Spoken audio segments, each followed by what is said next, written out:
As above, so below.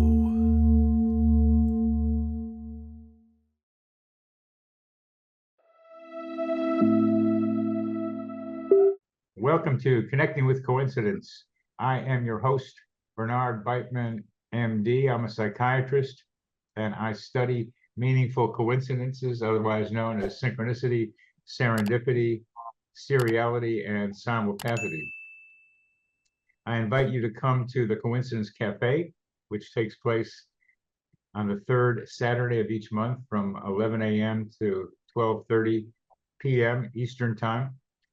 And we tell each other coincidence stories, which we will do today. I'll tell a story, as I usually do, and our guest, Amit Goswami, will also tell us a story. And the story I will tell you is titled Telepathy in Nature. I'd met a woman named Alice several times while walking in the mountains of Mint Springs near Crozet, Virginia. I live in Charlottesville, which is 20 minutes west of where I live. One day she was walking with a man whom she introduced to me. As we talked, the image of a high school friend came onto the video screen in my mind. She told me his name was Dave. The friend in high school's name was Dave. And she told me that this guy's name was Adam. But when I thought about this Adam, I got an image of my high school friend Dave, and we used to tease him by calling him George. So I looked at Adam and confidently called him George. That turned out to be his real first name, not Adam, and that was a name only a few people called him. How had I known that? Perhaps our guest will enlighten us about that possibility. Dr. Amit Goswami is a retired professor from the physics department of the University of Oregon. He was there from 1968 to 1997. He's a renowned pioneer of the new paradigm of quantum science based on the primacy of consciousness. Goswami has written several groundbreaking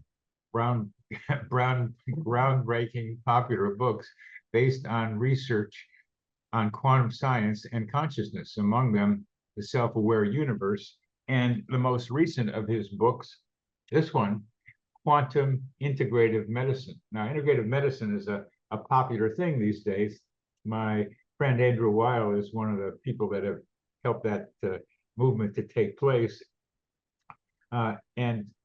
And Dr. Goswami is helping that to happen now, but in a different framework. And you might read that book to get some idea about the relationship between quantum thinking and medicine, and integrative medicine in particular. In 2009, Amit started a movement called quantum activism, and this guy is a quantum activist. You will be able to tell that today.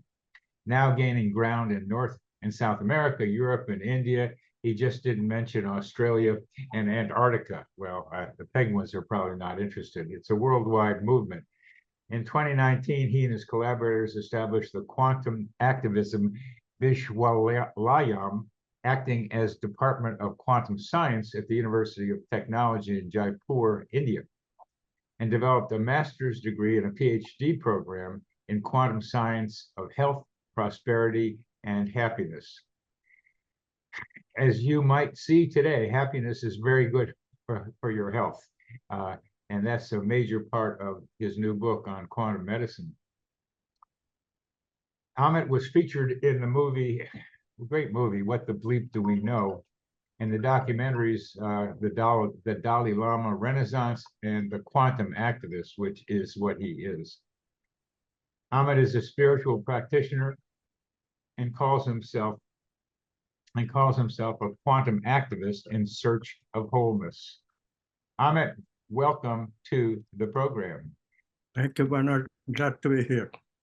Now, keep in mind that Amit is talking to us from Romania, maybe a 10-hour drive from Bucharest, which many of you may not know where it is, but look at it on a map. It's kind of far from here. It's in Eastern Europe. And I bring it up because I played rugby in Bucharest and a place near there called Timisoara. So Amit, would you please tell us a coincidence story? Well, let me tell you my own biggest coincidence probably in my entire life. You know, the concept of synchronicity, this is the official name that Carl Jung gave to this phenomenon, meaningful coincidence, but with a specific description of it. One of the item of coincidence has to be physical. Something physical happens and something coincidentally pops up in your mind that is meaningful to you. This is what the importance of synchronicity says Carl Jung. And the explanation, yes, quantum science has a very, very proper explanation of this called quantum non-locality. We'll explain all that soon, but let me tell you my story. So this was back in 1973. And tell you the truth, I was not familiar with psychological concepts much at all at that time. I was a theoretical nuclear physicist. And I was invited to a conference in California in a place called Asilomar to give a talk. This is a prestigious thing, so I was delighted to present my talk. But when I actually presented my talk, I was not very happy with that. I felt I did not deliver the talk very well. And that was confirmed to me because I thought the subsequent speakers did much better and their talks were much better received than mine. And the energy that I felt, I never felt so intensely before. It's clearly jealousy. I was jealous of those guys. And in my conversation, that bitterness showed up. I was not liking myself in how I was presenting myself to other people. And that continued even in the evening there. I was jealous because people were not paying attention to me, especially women. But of course, I was a married man. I was not really looking for anything in that department. But still, I was expecting some attention. And anyway, so jealousy, this goes on. The room felt stuffy and I had a huge heartburn. So I go outside. The place is right on the Monterey Bay. So the ocean air hits me. And that's like such a refreshing fresh air that all of a sudden I was pretty, freed up from all that jealousy, it seems like. And then at the same time, I simultaneously had this thought, an intuition. And the thought came in this form. Why do I live this way? A question. And the answer followed immediately.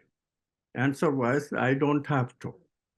What I need to do is to integrate how I live and how I make my living, namely integrate my physics with my life at large. So that really is the coincidence, the outside, the freshness of the air and freshness of my life. My life had become stagnant. There was not much meaning and purpose in it anymore.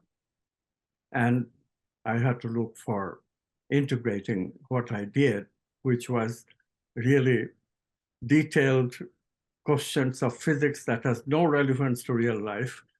So I tried to find relevant physics. And that led me to quantum physics very soon. And I'm glad that it did because nobody was interpreting quantum physics correctly at that time, although people were trying. But after 12 years of that event, I was able to solve the quantum measurement problem and find the meaning of quantum physics that integrated science and spirituality. So That integrated science and spirituality. Yeah. That's what you've been doing ever since. Now, yes, usually in a synchronicity, there's a match between the inner and outer events, that they are similar in meaning, like objectively. And Yes. feeling jealousy and having a thought like that, does to me is not yet a parallel meaning. Now, it had meaning for you at the moment, obviously. It was life's transformative. But how is it that you call these the jealousy, and then you don't have to live like that, parallel events? Now, the jealousy was not the parallel event. That's the same event terminating as an answer. The parallel event is the external event, that freshness of spontaneous ways that we experience nature. Oh, The ocean air, that breeze that felt on my, that came on my face, that was a freeing. I experienced that as a freeing from the stagnancy, which was in the room that I was, drinking booze and trying to socialize. So that stagnancy was part of my problem in real life as well. I was not having success in finding love, although I was married, but it was a loveless marriage, and stagnancy. Physics stagnant again because I was doing the same kind of problems over and over again. That doesn't add to the really any new creative information in anything. It's just writing papers, publish and perish, also to satisfy the governing bodies. yeah. So that I'm familiar with that one.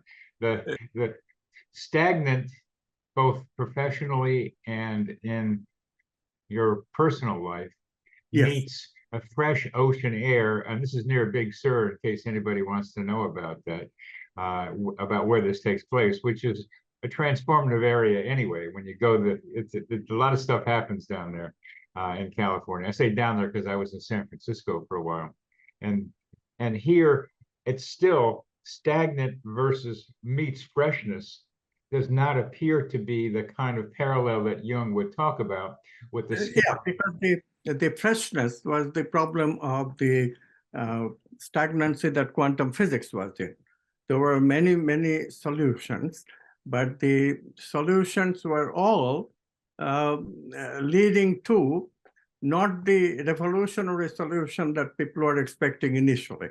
You know, quantum physics started with a tremendous paradox.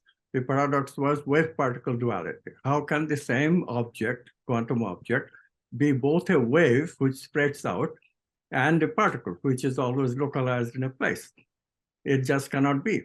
And people are trying to rationalize this in various ways. But none of the rationalizations were standing up to scrutiny. They were all paradoxical. Famous paradoxes like Schrodinger's cat is one. There was also paradox of non-locality connected to this same thing.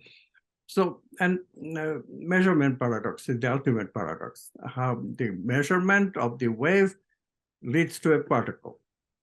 But how does the wave convert to a particle? Material interactions cannot do it because quantum physics by nature is such that no material interactions can convert a wave of possibility. That's what quantum objects are, because we can calculate only probabilities of the possibility.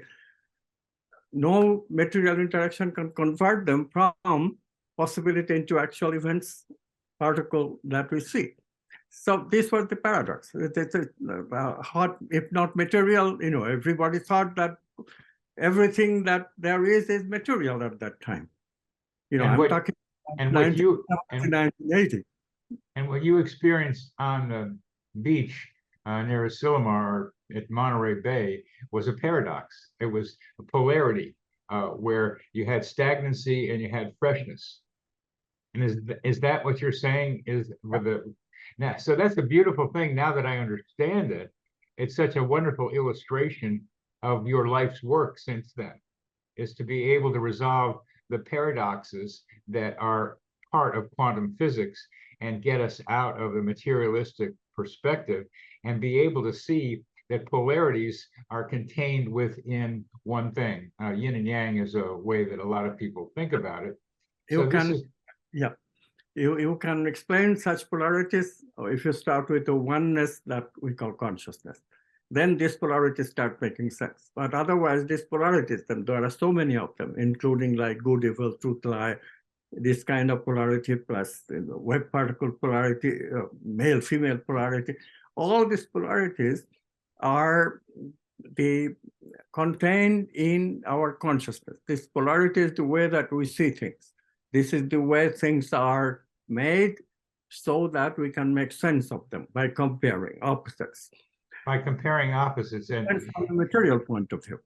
from a material point of view. And in my book on meaningful coincidences, I emphasize the usefulness of being able to think of polarities simultaneously, to see that they're not just separate, but there is something that connects them as well.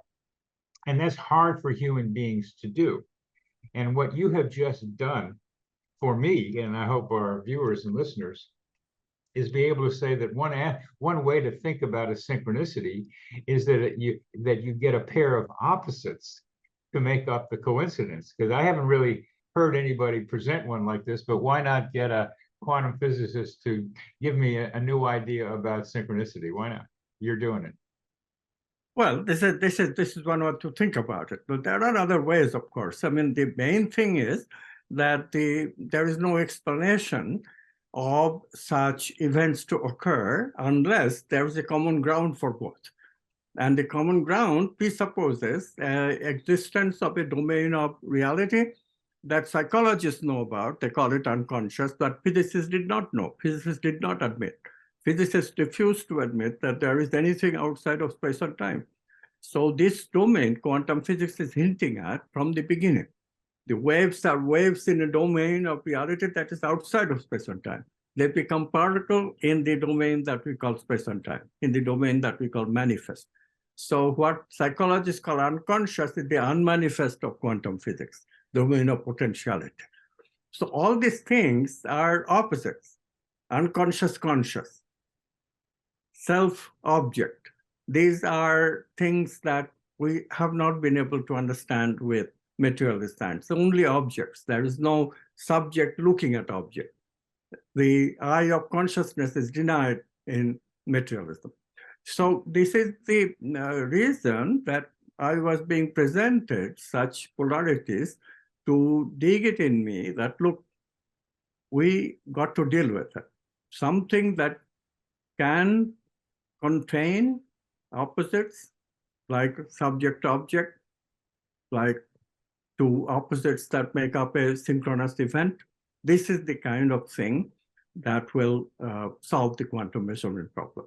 Well, thank you for emphasizing what you are now emphasizing, Amit, because I've been trying to say in a little different way that if a mental event matches an objective event and it does it on a regular basis, the polarity of self being separate from object begins to dissolve. So we have to deal with a difficult thing for human minds, which is I am a separate being, you're a separate being, I have that feeling of being a separate being, but I'm also part of my environment. So to be able to think of ourselves as both of those, synchronicity is a key to getting to the kind of quantum consciousness that I think you're talking about. Yeah, synchronicity is the key because the inner outer, that's another dichotomy, something outside of me is simultaneously taking place as something inside of me. Something that contains meaning for me is simultaneously taking place that is completely unrelated in the first look from any meaning that can be inside of me. So these are all such, well, coincidence is the word we can use, but such opposition. I mean, these are just don't make any sense. Why should I have the ability of something that is happening in the physical world along with what I'm thinking that is coming to me in my thinking universe? This does not make any sense in the first look until you find the connecting principle. Carl Jung, to his credit, initially he did not find the connecting principle, but towards the end of his life, he was getting into that direction. He proposed the collective unconscious, that is that collective. That word is very giveaway word suggesting that humanity might be connected, and collective unconscious creation of unconscious that humanity, all humanity can connect to. This idea is non-locality in quantum physics, pretty much the same. Non-locality can now be explained, which is an idea of oneness. Two people, they are non-locally connected if they are one. They can communicate just like we communicate with ourselves. We don't need any signals. Signal-less communication. Ordinary communication between between people, like you and me, are communicating through sound wave and electromagnetic wave. This is all local communication. It takes a little time to reach communication from me to you and vice versa, because the signal has to go through space, taking a little time. In non-locality, all of this can be avoided. The communication simply uses this dimension. The Egyptian pictured it like this, about what the soul does after it dies. It goes like this, outside of the space and time. So communication using another domain of reality. And that domain is the domain that we call unconscious. It is consciousness without awareness. When in this manifest domain, we become aware, self-looking at objects. How come we're not overwhelmed with the thoughts of other people then? Say it again, please. How come since it's all connected in this oneness, how come you or I are not overwhelmed by all the thinking that's going on around us? Yes, because we feel ourselves separate. That's the rule of manifestation. So quantum non-locality is like this. So non-locally we connect, and then as soon as you have connected, as soon as you have the experience, we become disconnected again.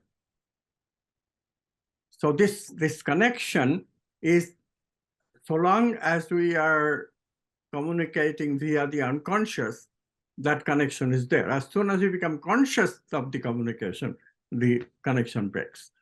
And this is why we feel separate. Of course, brain plays a role in it too. Connection breaks, but that is not so serious, because even then, there is people who have such present-centered experiences.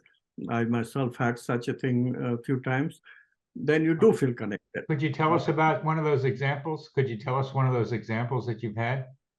Well, I will give you the most significant one that ever happened to me. This is like 1976, November 1976. So I was 3 years have passed since my big event of synchronicity, and I was getting antsy because I have not found the correct right physics yet that integrates my life and what I do. And so I decided to give it a try, the well-known, what spiritual traditions say. They say that to know reality, you have to meditate. So I chose what seemed to me to be an easy meditation, which is just reciting the same word over and over in your mind. It's called mantra japa in Sanskrit. Japa means reciting repeatedly. Mantra means a word that protects you from external attentions. Sidetrack as usually. So the idea is that if you do this repetition in your mind consciously for a while, it gets internalized. Psychologists actually have verified this, that if you have the same thought over and over again, what happens is that that thought gets on the, think of unconscious as a lineup of various thoughts. That thought, this particular thought that called mantra goes in the top of the line. So whenever you think to see what thought comes to you, it will come to you. So that thought tradition is called internalized. So their supposition was, they did not have the concept of unconscious, that the mantra goes on in your mind in spite of the fact that you are doing other things. Like, multitasking. Mantra is one of the things that you're doing continuously. With unconscious, concept of unconscious, we can do better. We can say that, well, it is in the unconscious, but top of the lineup of thoughts. So like 7 days I did this, and I don't know how I found the energy, because I never found that kind of energy again. On the 7th day, at 11 o'clock, I still remember the time. So I go out, still with the mantra, and there was a meadow outside of my office. I had to cross the parking lot to get there. So I crossed the parking lot and get there. And as soon as I look around me in the meadow, there's nobody there. Classes are going on, and sunlight, nature, full of trees, and I feel one with everything. I cannot describe it very well. In my later description that I wrote in my diary, I quoted William Wordsworth, one of his poems, to describe the experience. But basically, things just become one. You realize that you're really not separate. This separateness that we talked about just now, we get confused, worried about our separateness with the world. That just disappears. You are one with everything. It's just very momentary. But what happened was not just momentary. The aftermath of the experience was even more remarkable. At that time, although I was freshly married and very happy with my second wife, all that was working, but the physics was not working. So as a pretty unhappy man, especially when I was at work, because I still haven't found this happy physics that I was looking for. And what happened is that for 2 entire days, I just was happy. I was whole. I was fulfilled. I was loving to everyone. That included the cantankerous secretary with whom I never saw eye to eye, and she knew that I was in a bad place in terms of research, and it's just a bad story. But I loved her for those 2 days. After the 2 days, though, things faded off.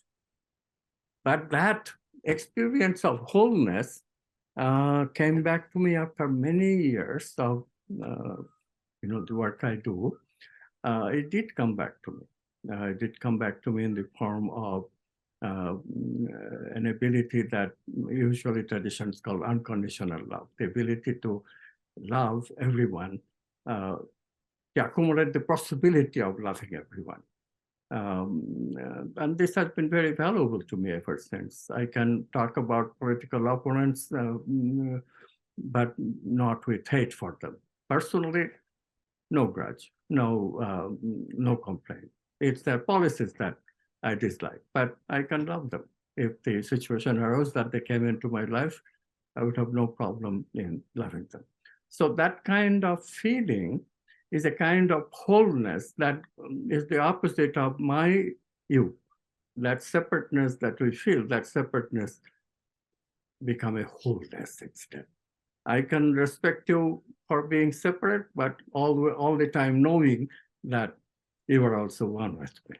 I'm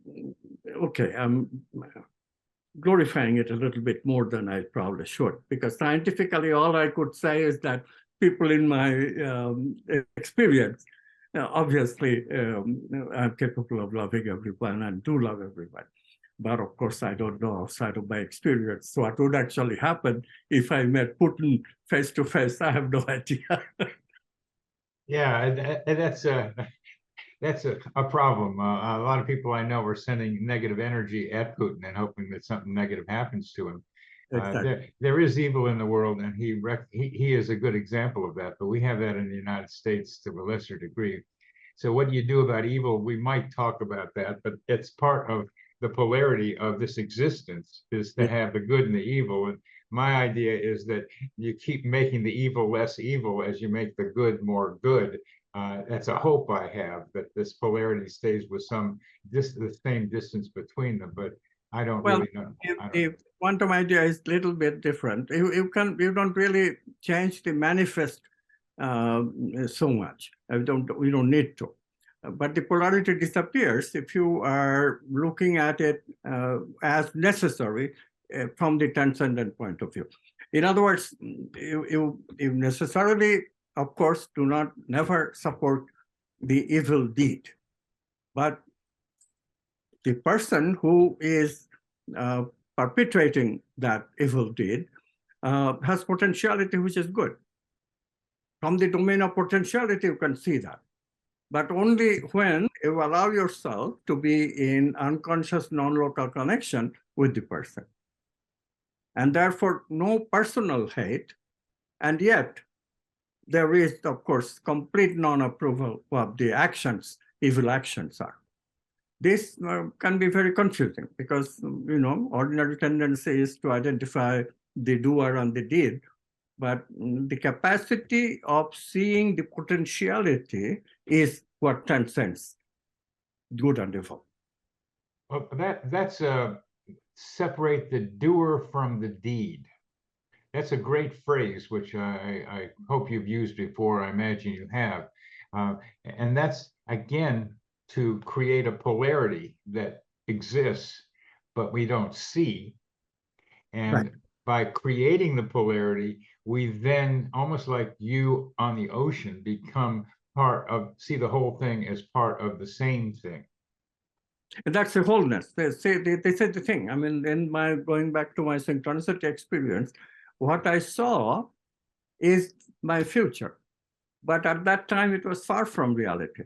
So there is that precognitive aspect, that serendipity aspect of synchronicity experiences as well. Something about the future is being told. That wholeness was real for me. It was the experience was asking me to explore it. And that exploration took 40 years. And even now it's not complete by any means. So, it can go on and on and on. And that ongoing proposition. Creative people, creativity theorists have another name for this kind of experience. They call it experience of crystallization. An experience that gives you the meaning, purpose of your life in a crystal clear way. And the meaning of your life became studying the wholeness. Yes. And becoming, and I ask you to tell us more about it, and becoming a quantum activist. Would you tell us what you mean by quantum activist?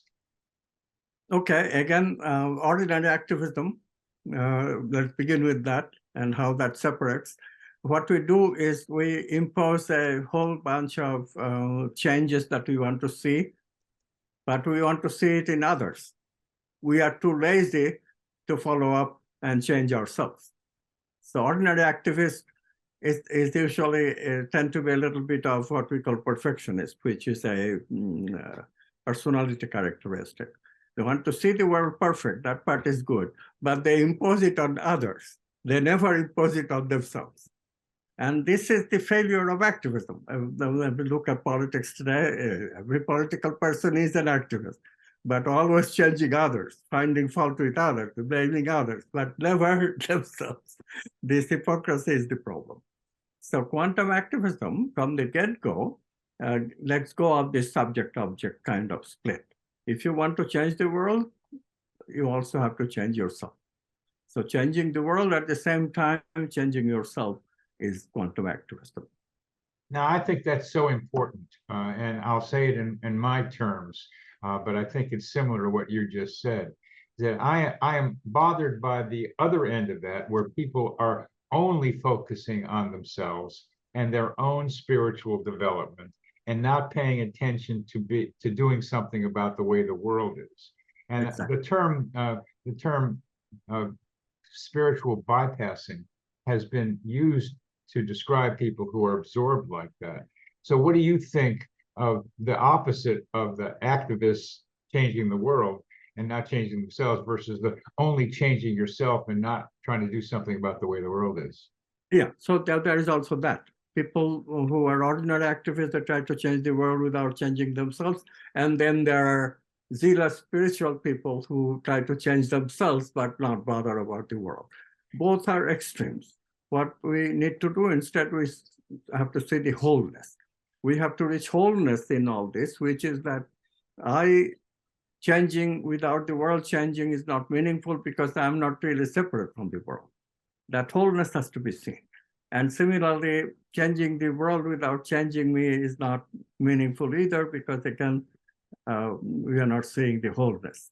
Now, I'm assuming that the work you're doing, because this is true of me in my work with synchronicity, serendipity, and seriality, that by doing this work, I'm trying to bring a central idea to bringing people together with the oneness that you're describing, and also changing myself as I do that I learn in a reciprocal way from what I'm doing as I try to help. So it becomes a smooth process, but it's taken quite a while to be able to get to this position. I assume that you are doing the same thing, that the more you're a quantum activist and trying to bring these ideas to other people, the more that continues to change yourself.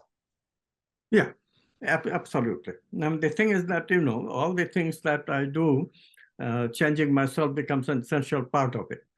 I'll give you an example. Please do. I have been a writer since 1990s, serious writer, but I never, research was the more important thing, and the activism, those are more important thing. Writing is just something that happens gradually. So I was writing about a book every couple of years. And then suddenly things happen, and I get a bunch of people who are also interested in starting a master's and PhD program in quantum science, because there really isn't any program, including the transpersonal psychology schools, great schools in California, but they don't teach transformation. They talk about it. Everybody's talking about meditation, spiritual enlightenment, writing series of books, but not emphasizing the fact that you have to start somewhere. You have to start meditating and really experience the expansion of consciousness before you can talk about oneness, right?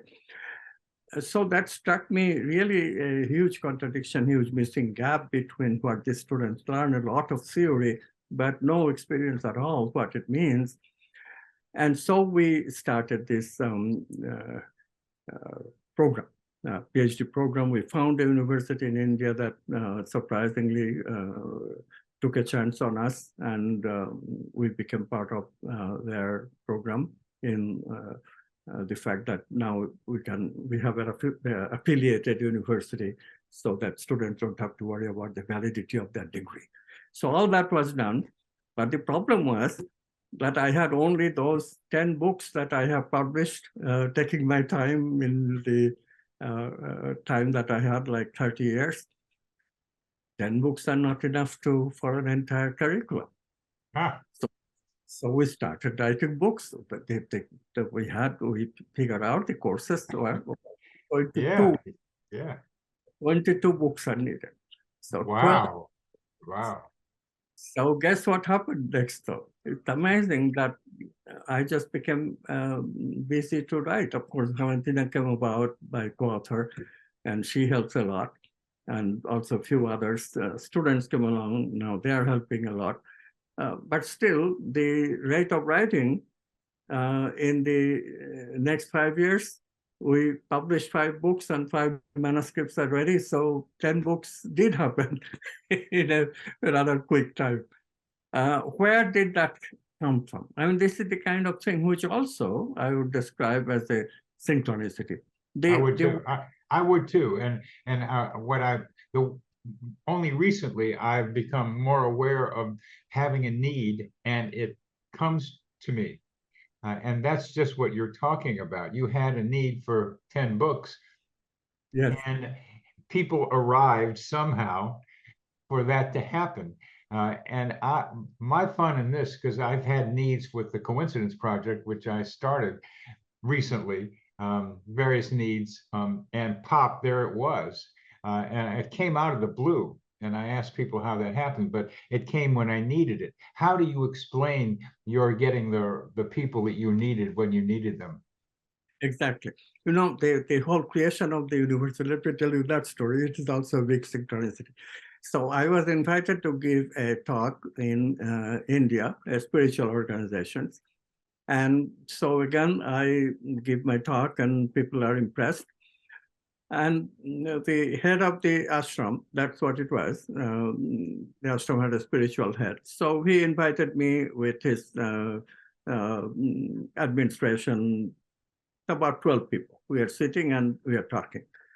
So he asked me, how are these ideas received in the world outside? So I said, yeah, the ideas are received, but it's very slow. I wish that I had a organization for teaching it so we could train people in quantum science and so that they would be really applying this science into areas of health, even business. So I explained about 4 or 5 minutes, and then suddenly he pops the idea, why don't you make your own university? We'll support it. Just like that. And his financial manager is sitting right there, the financier who supported the ashram. He said, yes, we'll do it. So very enthusiastic. So that's how it started. Of course, what happened was that the financier eventually backed out, too many commitments on his part, and it was really, he was too far committed into programs that already was being supported. So that did not pan out.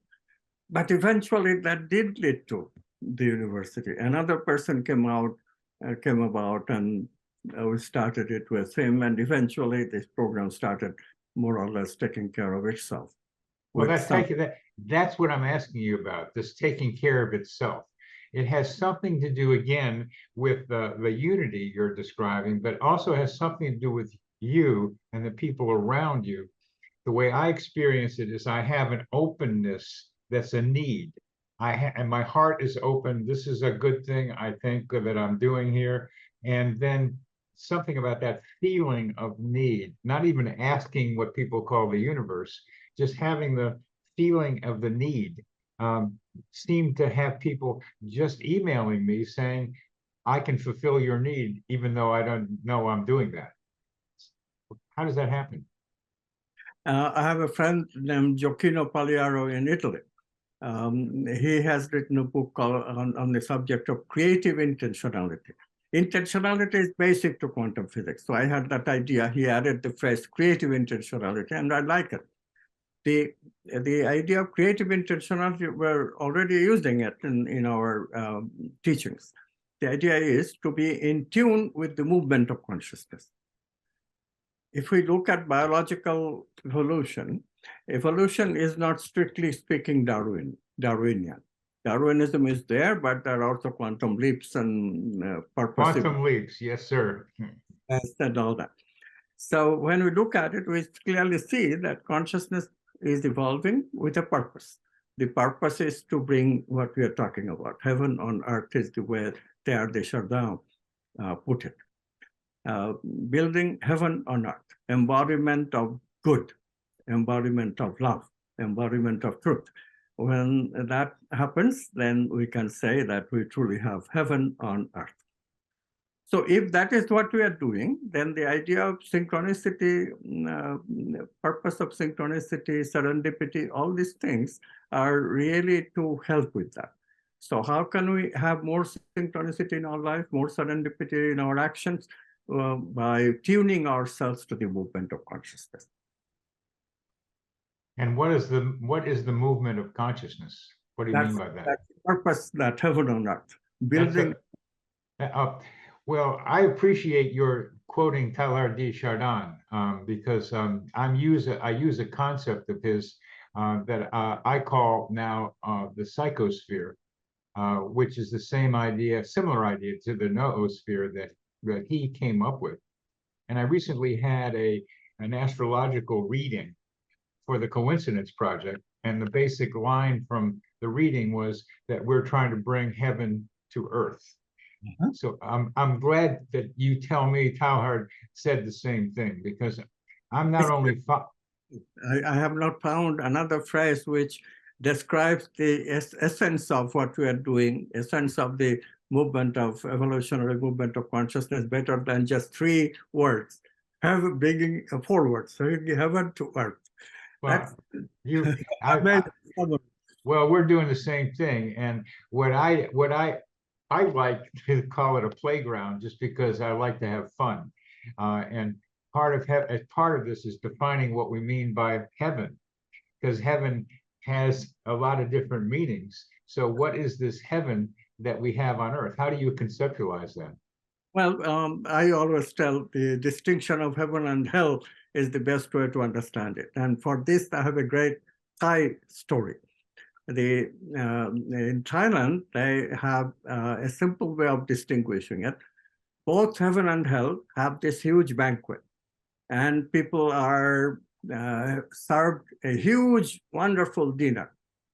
Only problem is that everybody sits in a round table, and the utensils, the eating apparatus, they're all very big, the length of the table.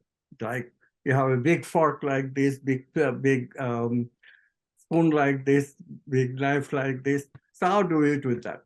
People who live in hell, they try to feed themselves in vain, because it's of course impossible to weld a 3 foot, 4 feet of fork to feed yourself. But people in heaven, they just feed the person sitting opposite to themselves. They have no problem in feeding. So that's pretty much it. I mean, selfishness versus selflessness. Thank you, Amit. I have not heard that one in many years. So again, you're evoking some wonderful ideas in me that I have not heard in quite a while. Except the heaven on earth is more recent, and that's a way to think about it. But I like to dance, among other things. I like to move. So I like to be able to think of what we can do here as a dance through which we have fun, and that we learn. That part of play is being able to have fun while learning, or learn while having fun. That's my way of thinking about an aspect of this heaven on earth. Absolutely. It begins with expansion of consciousness, and that begins with having fun. If you were, anytime we are not having fun, we are not at ease with ourselves, we contract consciousness. You will notice that you are feeling less generous to everything. That generosity requires an expansion of consciousness. So the way we connect and become connected to heaven is precisely just that. Expansion, the ability of expansion of consciousness. Valentina and I wrote a book on the quantum brain. The title is Quantum Brain. It's a book on the brain. Our brain has conditions in it which are detrimental to oneness. This is the reason that most people cannot reach this easiness with the world of separateness. They are not at ease with themselves, they're not at ease with others. They are into that separate, contracted consciousness. Yeah. I think most scientists of our time, including virtually all the media people of our time. Yeah. And this is, of course, causing a huge crisis. The good stuff is there, but it's all in potentiality. The heaven is all in potentiality. Yeah. As Carl Jung used to say, the objective of the universe is to make the potentiality conscious, make the unconscious conscious. So that is really what we have to do. This unconscious potentiality of archetypal exploration is in ourselves, and we can do it. Our brain has a little bit of it, otherwise we probably could never do it. Right. Some of it, our ancestors did it for us. That's the collective unconscious, where there are positive emotions of goodness, altruism, these things, romance, these things are built into our paraphernalia abilities, motherly love. So, and we can build on it. We can take quantum leap on it. We can make the heart quantum. We can make the brain quantum, and that way we become transformed. So, how can people increase a mechanism by which to do what you're just saying, which is to have more synchronicities? Well, the brain, we found, I had a collaborator in my research for a short while, long ago, when I was writing Self-Aware Universe.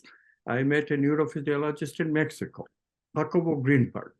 He was a wonderful experimenter, did an experiment where electric potential was transferred from one correlated person connected by non-locality to another person without going through any electrical apparatus, non-locality.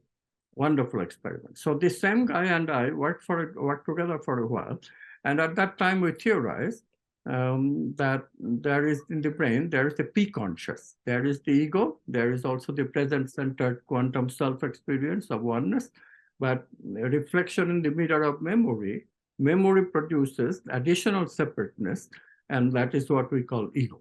And ego is pretty localized. Its location is prefrontal cortex. Brain scientists talk about it. It's a default area. If you're doing a task, in between doing the task, consciousness falls into the default area.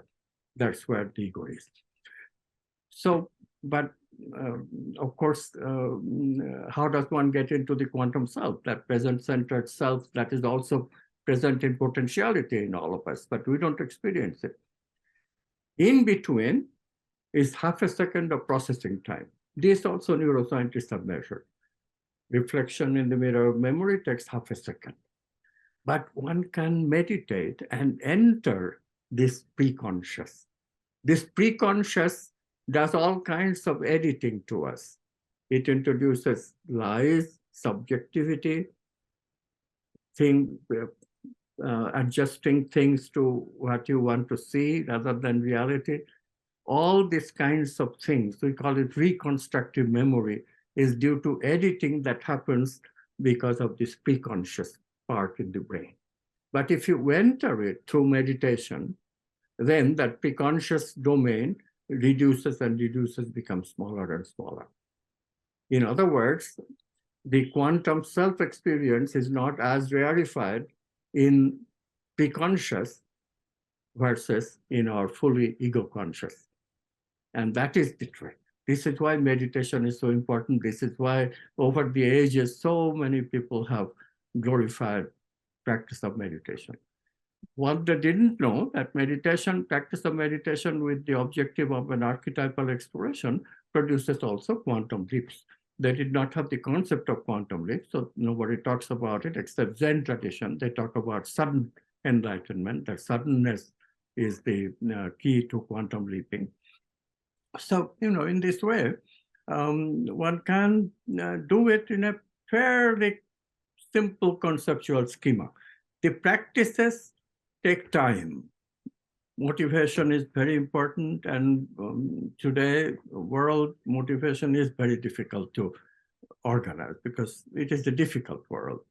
There is very little support for, as you know very well, very little support for transformational work. Nobody wants to see you transform. Even your relatives don't want to see you transform. They want you to be in the same place that you are. This is a huge problem for any creative person. But so long as, of course, we create outside, people will let it be.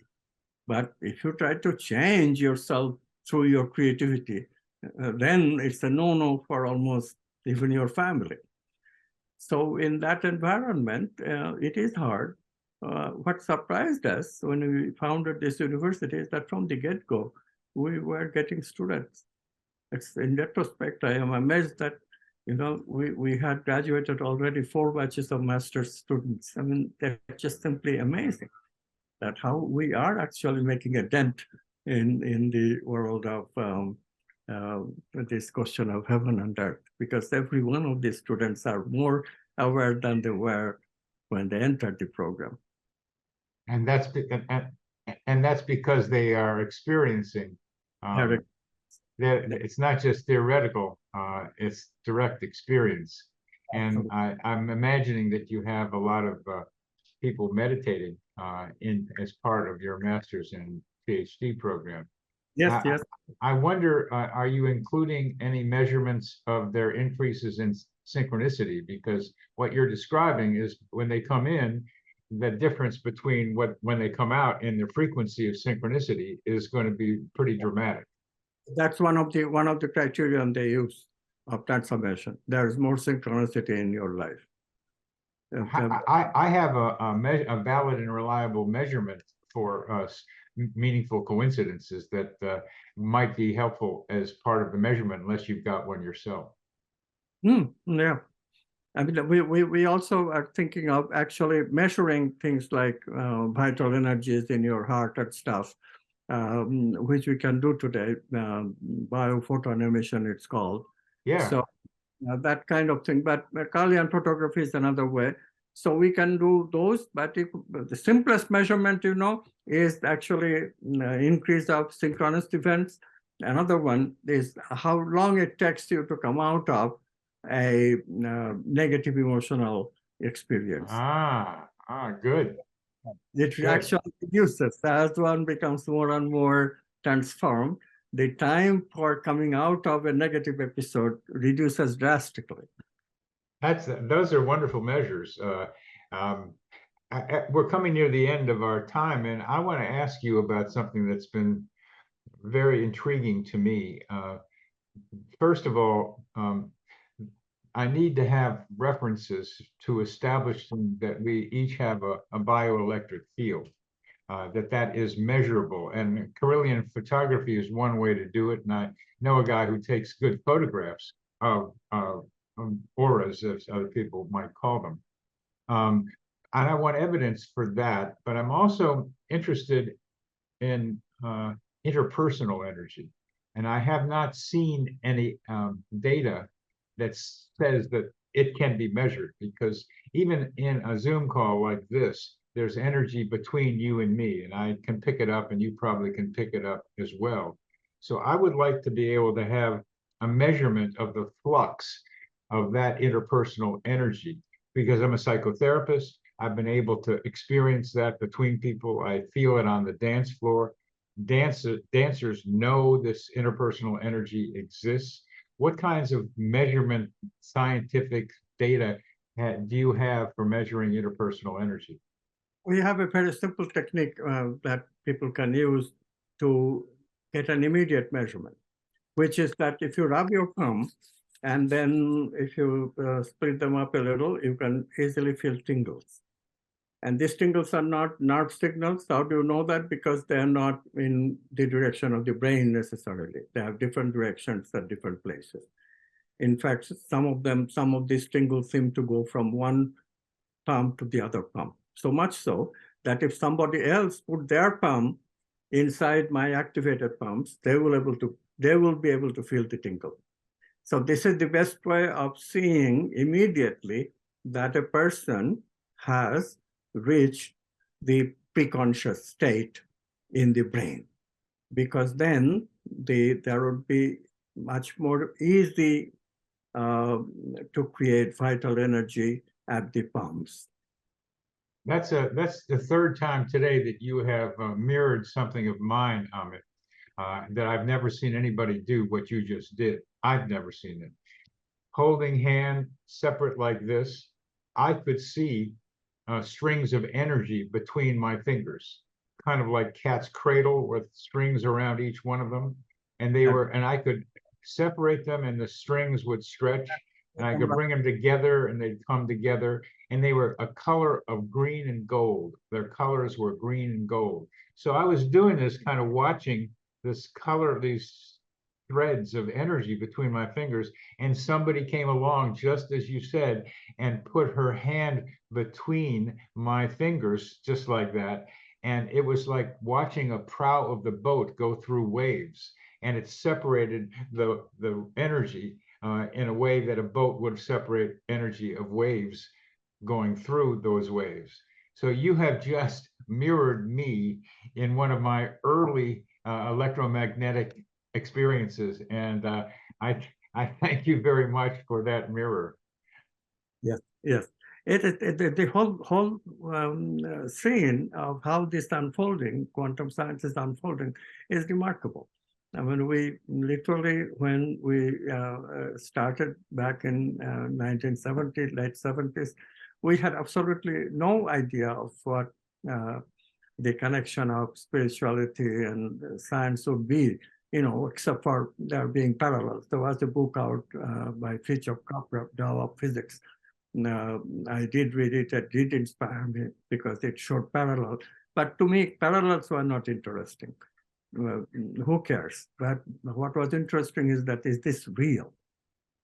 Why should there What's be? interesting is real, and I kind of knew, I could see it, so I knew it was real. I just like to see your reflection of it back.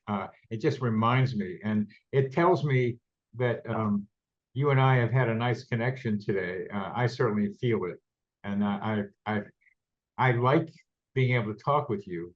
You're kind of a happy guy, and that makes it nice too. So we're coming to the end of our time today. What would you like to end our discussion with today? Well, in my journey towards wholeness, I found the exploration of love very important, very important. That was my path. The spiritual maturity that I gained in the exploration of love. For that, I always thank my second wife, who married me without falling in love with me. She was upfront about it. She said, I see potentiality in you. She didn't use that word potentiality, but she said there is something honest about you that I want to see come to fruition. And but she also said that, you tell me I love you all the time. Please don't, because you don't speak from your heart. Learn to love from your heart. Not in the same words, I'm sure, but similar words. And I initially did not care about the words, because what is heart? But then gradually I saw that, yes, she means it. She is also trying to love me from, deeper place herself. So we did it together, and it took us 7 years to fall in love.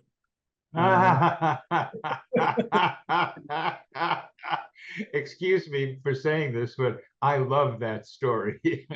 I love that story because it's work, and it's so wonderful that she saw the potential in you. Yeah. And that she helped you, and you probably helped her expand the heart. And I'm writing, again, you're helping me here, so thanks for this, and I'll explain it. I'm writing my personal meaningful coincidences, starting when I was a boy of my life till now. And it's a life review that I don't have a near-death experience to have to do do that. But one of the themes is that I have had a lot of incidences with heart, several of them. And one of them that I want to say to you, and I think you can elaborate on that, is that I gave a talk when I was in medical school on the Purkinje fibers of the heart. The Purkinje fibers of the heart are muscle fibers that evolved into nerve conduction-like fibers.